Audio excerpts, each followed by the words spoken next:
अच्छा, आज का लेक्चर है about glucose homeostasis, how body maintain the level of glucose inside the blood and our cells. So every day we obtain 90 gram of carbohydrate from our meal, and that 90 gram of glucose is converted into either glycogen, triacylglycerol, and in the form of energy in brain and muscles, and lactic acid and excreted in the kidney. So 17 gram and 25 gram is converted into glycogen in liver and muscle, and 2 gram is converted into tricellulose. 15 gram is consumed by brain, as we know that our 40% brain cells do not have mitochondria. Then 8 gram is changed into lactic acid and excreted from the kidneys. Then 23 gram is converted into energy in the muscle. 8 gram lactic acid can be converted back into the glucose in the process of a gluconeogenesis. What is lactose intolerance? As we know that every milk contains around 5% of lactose, which is a milk sugar.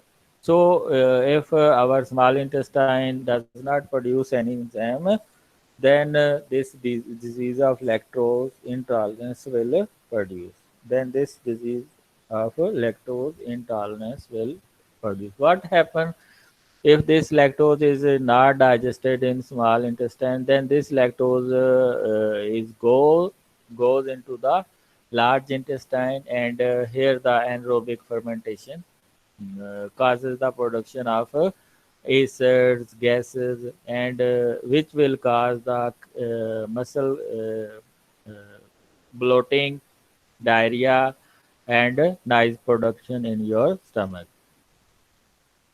So what happened? This lactose goes into the large intestine and produce acids and gases, which cause the bloating feeling.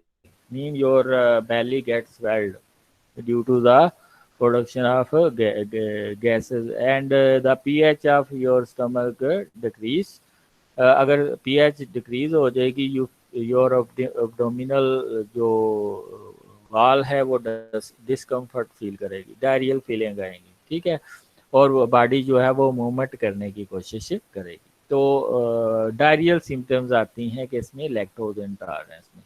और इसकी lactose intolerance की दो वजूहत होती हैं, दो to causes होते हैं। एक तो ये है कि जेनेटिक है कि लैक्टोज जो है वो लैक्टेज एंजाइम प्रोड्यूस ही नहीं हो रहा, ना फादर मदर के अंदर ना ऑफस्प्रिंग्स के अंदर, ये जेनेटिक हो गया, तो ये लैक्टोज इंटॉलरेंट होंगे।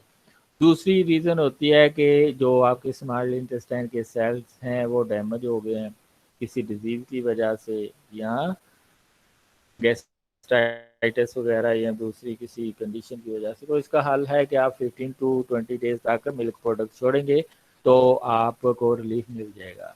तो अगर आप ये नहीं लेते, क्या नाम है, लैक्टोस, तो इससे रिलीफ मिलता है, तो आप वो सारे प्रोडक्ट्स यूज़ कर सकते हैं जो जिनके अंदर लैक्टोज नहीं होता। फॉर एग्जांपल जो दही से चीज़ें बनने वाली है, दही में पहले ही जो है शुगर की फर्मेंटेशन हुई है, वो सारी आप चीज़ें यूज़ कर सकते हैं।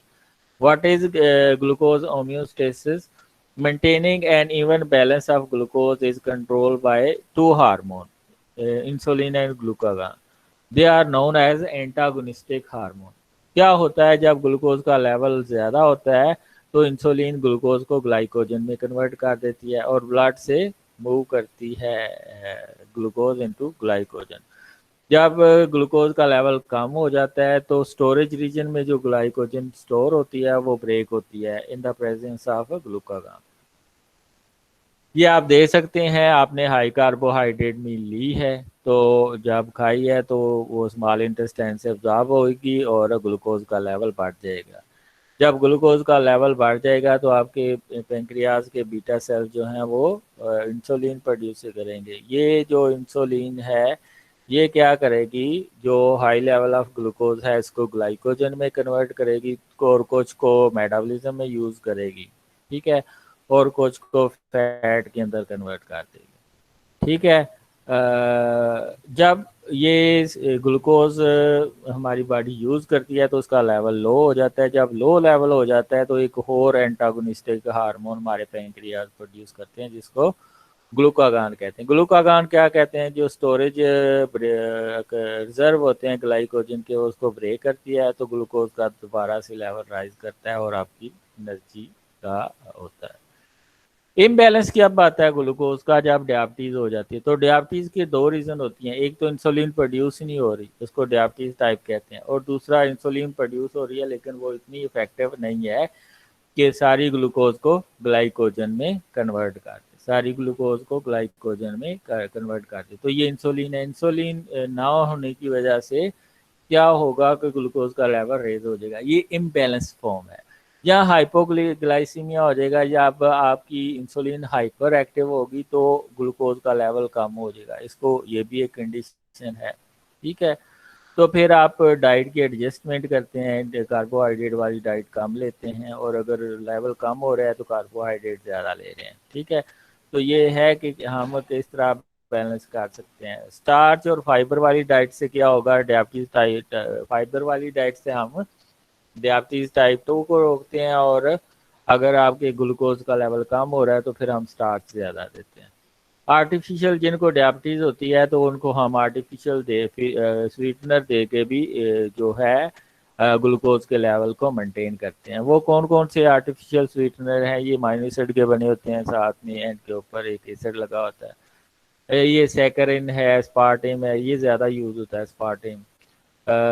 इसके अलावा ये सल्फेम, पोटाशियम है, सुक्रालोज है, न्यूटैम है, ये सारे आर्टिफिशियल स्वीटनर के तौर पर होते हैं जो ग्लूकोज का लेवल बढ़ने नहीं देते।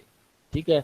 इसके अलावा और शुगर को मेंटेन करने वाले शुगर रिप्लेसर यूज़ करते हैं। Provide bulk and sweetener, cookies, gums, candy, jelly do not contain minimal kilo calorie, low glycaemic response होता है, absorb slowly, do not cause dental carry, कीड़ा नहीं लगता दांतों में। ठीक है।